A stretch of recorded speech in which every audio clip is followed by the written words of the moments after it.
breaking news alert. Hurricane Sally making landfall along the Gulf Coast after a sudden strengthening overnight. As Troy's been explaining, the storm's winds jumped up over 100 miles per hour. It's not welcome news right now for the thousands along the Gulf Coast in Sally's path, many of whom have now been pounded with wind and rain for hours. Ezzy Castro's following the latest this morning. More Florida also feeling impacts, Ezzy. Yes, Bridget, that storm tracking further east than what was originally predicted.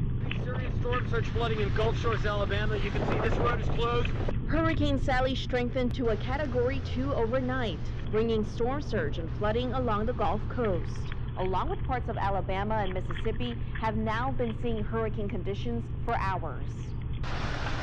Strong winds already leaving thousands without power, and experts say rainfall of 10 to 20 inches is expected across Mississippi, Alabama, and the Florida Panhandle, and could even bring historic flooding in some areas.